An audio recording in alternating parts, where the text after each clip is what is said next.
আজকে যখন রংপুরের রোকেয়া বিশ্ববিদ্যালয়ের একটা ছেলে নাম হলো আবু সাইদ প্রশাসনের ভাইদের সামনে বুক পেতে ধরেছেন, গুলি করো গুলি করো। সত্যি যখন ছেলেটাকে গুলি করা হয়েছে, 4টা গুলি, তার বোন বিলাপ করে কান্নাকাটি করে বলতেছে আমার ভাই ক্লাস 5 থেকে এই বিশ্ববিদ্যালয় পর্যন্ত প্রত্যেকটা পরীক্ষায় ভালো রেজাল্ট করেছেন। আজকে যখন রংপুরের রোকেয়া বিশ্ববিদ্যালয়ের একটা ছেলে নাম হলো আবু সাইদ প্রশাসনের ভাইদের সামনে বুক পেতে ধরেছেন, গুলি করো গুলি করো।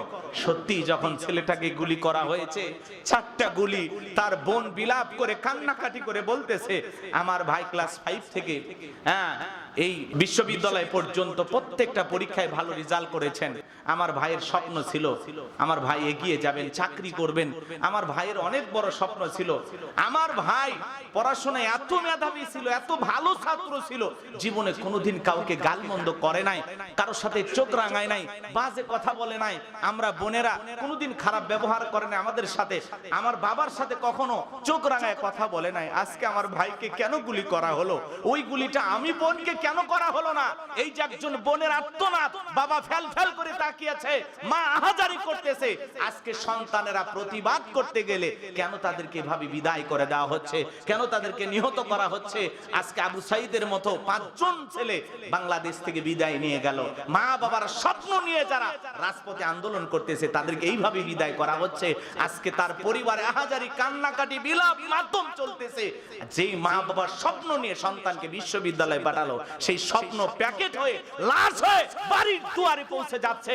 একটা মা বাবা এটা কখনো মেনে নিতে পারে না। সেই মা বাবাকে সান্ত্বনা দেওয়ার মতো একজন মানুষ বাংলাদেশে খুঁজে পাওয়া যাবে না। কথা বলে ঠিক কিনা?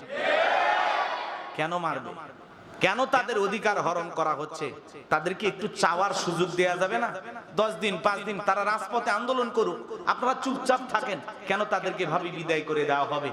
যে ভাইটা গুলি চালাচ্ছে সে কি একবারও চিন্তা করলো না এটা আমার ছোট ভাই হতে পারে, এটা আমার সন্তানের মতো হতে পারে?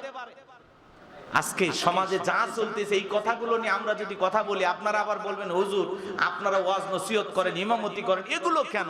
ভাই মনে রাখবেন, দেয়ালে পিঠ ঠেকে গেলে আপনি তখন টের পাবেন যে সমাজের অবস্থা কি চলতেছে। আপনি যে নিরাপদে চলে যাবেন, এদিক খেয়াল করেন।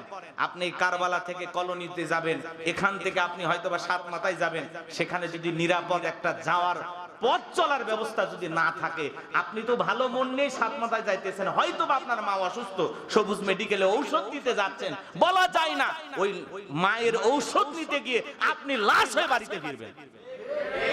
এরকম সমাজ ব্যবস্থা আমরা চাই না। আমরা একটা নিরাপদ সমাজ ব্যবস্থা চাই। আমরা চাই সমাজে মানুষের অধিকার প্রতিষ্ঠিত হবে, মেধার মূল্যায়ন করা হবে। এ সমাজে যারা অবহেলিত তাদেরকে এগিয়ে নিয়ে যাওয়ার জন্য রাষ্ট্রের দায়িত্ব আছে না নাই? জোরে বলেন আছে না নাই? এই জন্য আমরা বলবো আমাদের নিষ্পাপ, আমাদের ছোট্ট ছোট্ট এই যে সন্তানেরা যারা আন্দোলন করতেছে এদের উপরে আঘাত আনবেন না, এদেরকে এভাবে বিদায় করে দেবেন না। তাদের আর্তনাদ, তাদের রক্তের প্রতিটা ফোঁটার জবাব কিন্তু একদিন দেয়া লাগবে। কথা বলেন ঠিক কিনা?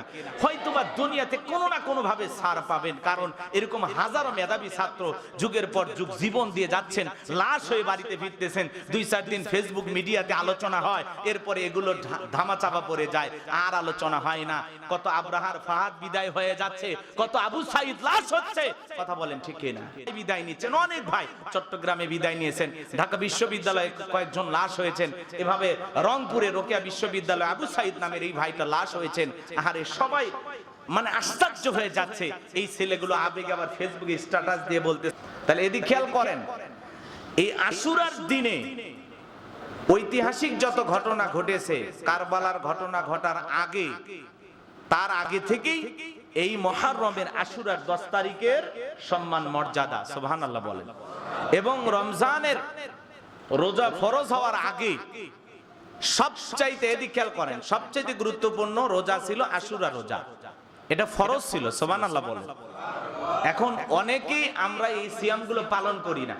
যদি না পালন করেন গুনাহ হবে না, কিন্তু যদি আমরা আশুরার এই সিয়ামগুলো পালন করি অফুরন্ত সওয়াবের ভাগীদার হতে পারবো। আমল নামায় অনেক সওয়াব লেখা হবে, বলুন সুবহানাল্লাহ।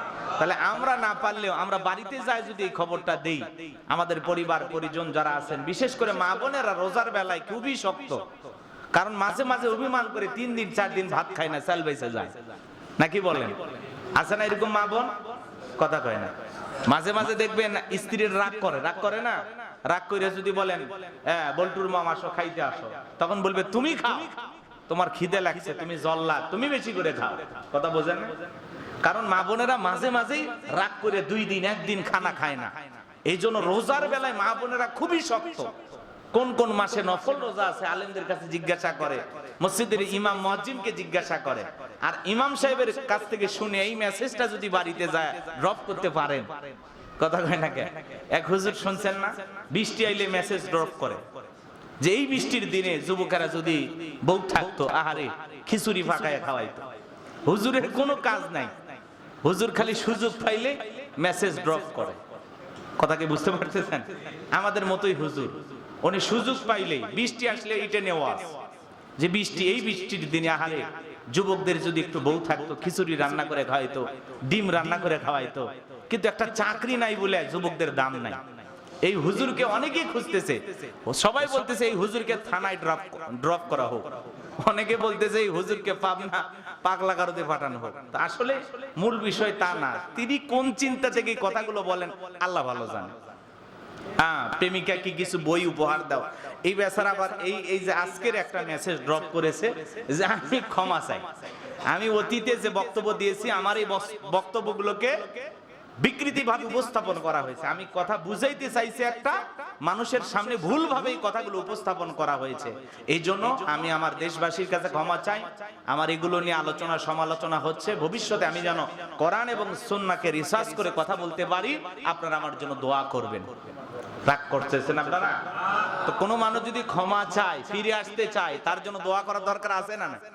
এই জন্য এই ভাইকে বলবো, প্রেম নিয়ে আলোচনা না কইরা, সিনেমা নিয়ে আলোচনা না কইরা, বৃষ্টির দিনে বউ কাছের পাইলে এগুলো আলোচনা না কইরা আপনি কোরআন সুন্নাহ থেকে আলোচনা করেন। কণ্ঠ ভালো, চেহারা ভালো, আপনি এগিয়ে যাবেন ইনশাআল্লাহ। আল্লাহ কবুল করেন। জোরে বলেন আমিন। আরেকটু জোরে বলেন আমিন। তাহলে মা বোনদের কাছে আপনারা অবশ্যই এই খবরটা পৌঁছায় দিবেন, তারা অবশ্যই রোজা রাখবেন। আল্লাহ কবুল করেন। জোরে বলেন আমিন। আমি যে কথা আপনাদেরকে বোঝানোর জন্য বলতে চাই, অনেক লম্বা হবে, সংক্ষিপ্ত করে বলতেছি। আশুরার দিনে ঐতিহাসিক অনেক ঘটনা। এই পৃথিবীর সর্বপ্রথম মানব নাম হলো আদম আলাইহিস সালাম। তাকে আল্লাহ রাব্বুল আলামিন যেই দিনে ক্ষমা করে দিয়েছিলেন, আরাফার ময়দানে বাবা আদম মা হাওয়া যেদিন মিলিত হয়েছিলেন, তাদের দোয়া কবুল করেছিলেন যেই দিন, দুইজনের সাক্ষাৎ হয়েছিল যেই দিন, সেই দিনটা ছিল মুহররমের 10 তারিখ, আশুরার দিন। কথা কয় না? এটা হলো পৃথিবীর প্রথম ঘটনা। এদিকে খেয়াল করেন। এরপরে নূহ আলাইহিস সালামের জামানায় মহাপ্লাবন দিয়া জ্যোতি পর্বতে যেদিন নৌকাটা কিস্তিটা থেমে গেল, মহাপ্লাবন থেকে জাতিকে আল্লাহ রাব্বুল আলামিন মুক্তি দিয়েছিলেন যেই দিন, সেই দিন ছিল আশুরার দিন। সেটাই ছিল মুহররমের 10 তারিখ। আল্লাহু আকবার বলো। এরপরে ইব্রাহিম আলাইহিস সালামকে আল্লাহ রাব্বুল আলামিন, এদিক খেয়াল করেন, নমরুদ নামক খোদাদ্রোহী, পৃথিবী কাঁপানো জালেম বাদশার সেই বিশাল অগ্নিকুণ্ড থেকে মুক্তি দিয়েছিলেন যেই দিন, সেই দিন ছিল কি দিন? মুহররমের 10 তারিখ, আশুরার দিন। বলেন আল্লাহু আকবার। এবং মূসা আলাইহিস সালাম এবং তার জাতিকে জালেম বাদশা, নাম কি বলেন তো? ফেরাউন। ছোটখাটো বাদশা, পৃথিবী কাঁপানো বাদশা, নিজেকে রব বলে দাবি করেছিল, আনা রব্বুকুমুল আলা, আমি বড় প্রভু, আমি বড় খোদা। জোরে কন নাউযুবিল্লাহ। ক্ষমতা টিকিয়ে রাখার জন্য জ্যোতিষীরা যখন বলেছিল যে মুসা নামের একটা ছেলের আবির্ভাব হবে, সে জন্মগ্রহণ করলে রাজত্ব পাওয়ার ক্ষমতা কোনো কিছু থাকবে না, সব তছনছ হয়ে যাবে, এমন কি আপনার জীবন যাওয়ার সম্ভাবনা আছে। এই জন্য এদিক খেয়াল করেন, সন্তান জন্ম গ্রহণ করেছেন, এইরকম নিষ্পাপ সন্তানদেরকে ধরে ধরে জবাই করে দুনিয়ার জমিন থেকে বিদায় করে দিয়েছিলেন, শুধুমাত্র নিজের রাজত্বকে টিকিয়ে রাখার জন্য। কথা কি বুঝতে পারছেন? তারপরে বলেন তো মুসা আলাইহিস সালামের আগমন হয়েছে কিনা? মুসা আলাইহিস সালাম আসে নাই? তো এরকম আপনি মানুষ হত্যা কইরা, নিষ্পাপ বাচ্চাদেরকে বিদায় কইরা কখনো আপনি কারো জন্ম ঠেকাইতে পারবেন? আল্লাহ রাব্বুল আলামিন যেটা, এদিক খেয়াল করেন, লিখে রেখেছেন সেটা হবে।